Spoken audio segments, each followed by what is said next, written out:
Halo teman-teman semua.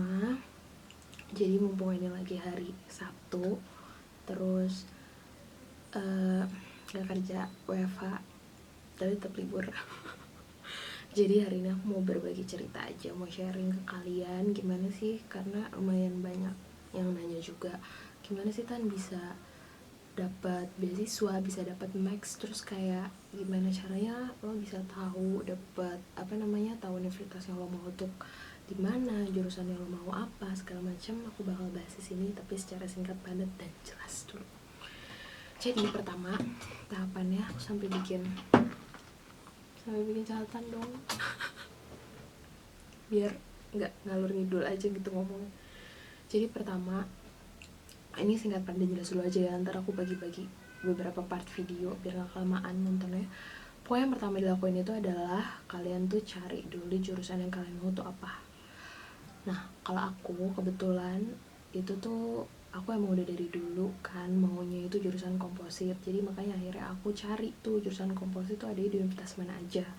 Akhirnya aku nemu beberapa universitas, terus aku nemu beberapa negara gitu, dan akhirnya aku milih di Jepang gitu. Sebenarnya ada cerita di balik itu, karena dulunya awal aku milih ke Jerman, tiba-tiba Jepang. Nggak apa-apa ya. Nah pokoknya karena aku udah tahu aku memilih di Jepang. Sebenarnya ini bukan udah tahu memilih Jepang, tapi ada cerita di balik itu gitu. Cuma intinya aku tuh ikut conference gara-gara aku ada tugas wajib sebelum lulus ya, itu untuk conference internasional gitu. Terus kebetulan dosen pembimbing aku minta aku itu di ikut conference itu di Jepang gitu. Jadi waktu itu aku ikut conference namanya APPCHE, itu adanya di Sapporo, Hokkaido, Jepang. Nah kebetulan karena dosen aku itu adalah lulusan S2 S3 dari Tokyo Tech atau Tokodai, Tokyo Institute Teknologi di Jepang. Jadi pas di sana itu ketemu sama teman sekelasnya dia yang sekarang itu beliau itu menjabat sebagai profesor, salah satu profesor di sana gitu. Nah kebetulan beliau itu adalah profesor yang penelitiannya tentang komposit gitu. Jadi kebetulan pas banget gitu kan sama yang aku mau. Nah dan sebelum aku berangkat, emang dosen pembimbing aku tuh udah nyuruh aku bawa dokumen-dokumen penting seperti ijazah, transkrip nilai, terus sertifikat-sertifikat, dan paper aku yang isinya tentang skripsi aku tapi dalam bahasa Inggris gitu. Dan ya udah akhirnya aku kasih semua dokumen aku ke sana, ke profesornya. Terus profesornya minta aku untuk datang ke Tokyo Tech gitu kan, untuk pertama tour lab gitu, lihat-lihat sih. Dan ternyata pas aku datang ke Tokyo Tech, dia sekalian interview aku. Itu aku gak ada persiapan apa-apa sih jujur, tapi aku cerita aja gitu, kayak dia nanya tentang skripsi aku. Pokoknya aku cerita dari A sampai Z, skripsi aku tuh kayak apa, bayangannya segala macam. Dan dia itu juga jelasin kayak penelitian dia tuh apa aja sih, topik yang dia bawa tuh apa aja gitu, dan kayak kira-kira kalau aku di sini akan kayak gimana sih nge-labnya itu. Pokoknya dia cerita segala macam gitu, sampai akhirnya aku benar-benar tertarik banget, dan aku pulang ke Indonesia. Terus aku buka di websitenya, aku apply secara formal gitu, masuk ke Tokyo Tech gitu. Kebetulan Tokyo Tech itu punya beberapa program ya untuk S2 ataupun S3 ataupun S2 dan S3 gitu. Nah, nanti mungkin aku akan jelasin di video lain tentang itu, karena itu juga lumayan banyak gitu. Pokoknya intinya aku udah milih program Integrated Doctoral Program. Kenapa aku milih itu? Karena profesornya itu waktu itu email aku gitu, setelah dia lihat transkrip nilai aku, ternyata IPK aku tuh mencukupi untuk bisa dapat beasiswa Max gitu. Dari beasiswa Max itu apa sih? Nah, beasiswa Max itu adalah beasiswa yang diselenggarakan oleh pemerintahan Jepang langsung dari Japanese government-nya, dan itu ditujukan untuk mahasiswa internasional, jadi selain residen Jepang gitu. Terus akhirnya aku dengan buru-buru itu ya, karena deadline pengumpulan itu tanggal 10 Desember, dan aku tuh belum punya sertifikat Inggris sama sekali, karena salah satu requirement-nya harus ada sertifikat Inggris. Kebetulan karena ini international program, jadi dia nggak harus punya sertifikat Jepang gitu. Jadi akhirnya aku cuman tes sertifikat untuk mendapatkan sertifikat Inggris aja, dan aku milih TOEFL IBT. Jadi pilihannya ada IELTS juga, cuman karena aku tuh tahu IELTS tuh susah banget, jadi aku pesimis, jadi akhirnya aku ikut TOEFL IBT gitu.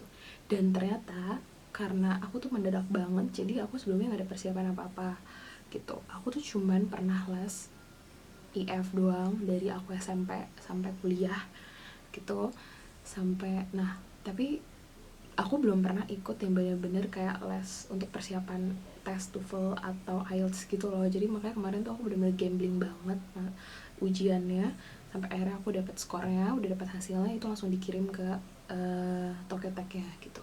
Dan aku nunggu pengumuman sampai tanggal 10. Pokoknya aku nunggu pengumuman, tiba-tiba bulan Desember akhir dia bilang kalau kita akan interview tanggal 8 Januari kalau nggak salah. Nah, di hari interview itu aku diinterview sama 3 profesor. Pokoknya ada Profesor Kubochi Sensei itu yang dosen pembimbing aku itu, sama 2-nya lagi collegesnya dia gitu. Nah, terus ya udah, setelah aku interview, ini tahap-tahapannya aku cerita secara singkat dulu aja ya. Pokoknya setelah aku interview, habis itu aku nunggu pengumuman lagi sampai akhirnya bulan Maret, lumayan lama ya, awal Maret banget, aku dapat email dari official Tokyo Tech-nya bahwa you have been selected as one of student max Japanese government gitu. Dan itu kaget banget karena jujur itu sebenarnya panjang banget sih ceritanya, cuman nanti aku bakal ceritain gimana perjuangan aku bisa dapetin itu. Tapi pokoknya intinya tahapan-tahapannya itu. Jadi setelah aku interview, aku dapat konfirmasi email bahwa aku keterima, dan ya udah, habis dari situ aku disuruh ngirim dokumen lagi gitu untuk melengkapi proses penerimaan ini gitu.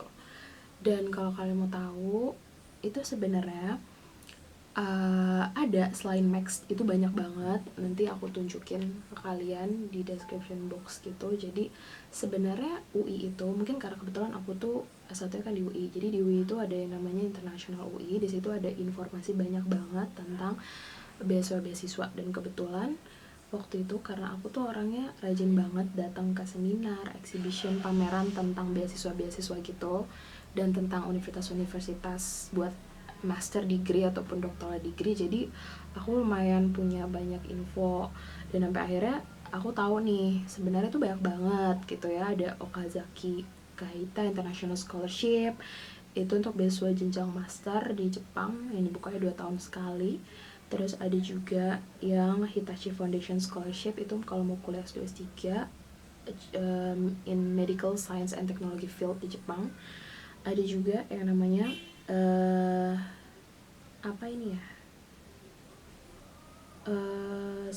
Sasakawa Young Leader Fellowship Fund.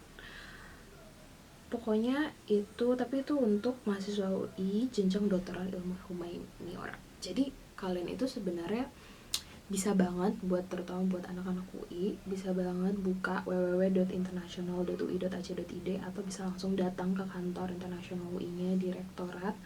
Nah, itu kalian bisa nanya langsung kayak beasiswa apa sih ada kerjasamanya gitu sama UI. Atau kalau kalian mau dapat info lebih banyak, menurut aku kalian harus rajin-rajin buka Sun Education Group atau EHEF, itu khusus buat European beasiswa, untuk European University gitu. Karena jujur dulunya kan karena aku pengen mau ke Jerman, jadi aku tuh lebih banyak ikut seminar-seminar kayak gitu kan, gitu yang basis Europe. Tapi ternyata mungkin jalannya lain, sampai akhirnya aku alhamdulillah dapetnya di Jepang ini gitu.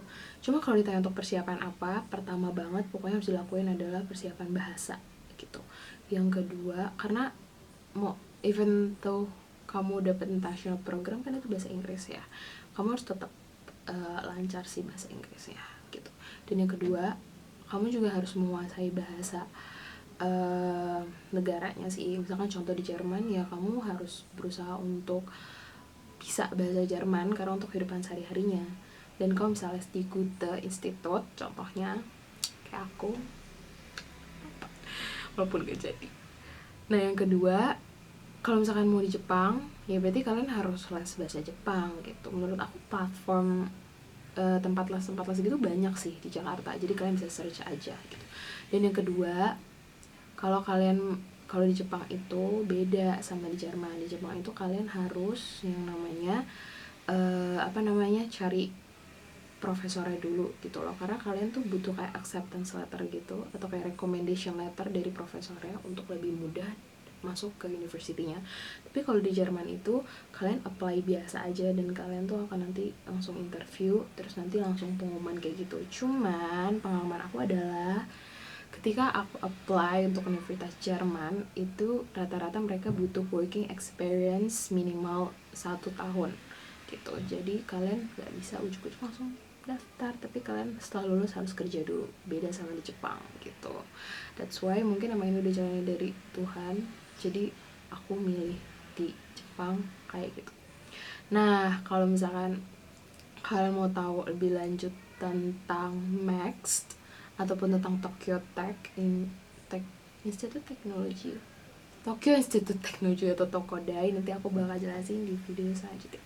Pokoknya itu dulu ya guys, semoga hari-hari WFH kalian dan lockdownnya ini, bukan lockdown sih, pokoknya intinya dengan virus ini kalian bisa menghadapi kebosanan di rumah dan tetap semangat kerjanya. Nanti aku bakal bagi-bagi info yang lebih berguna lagi buat kalian. Asik.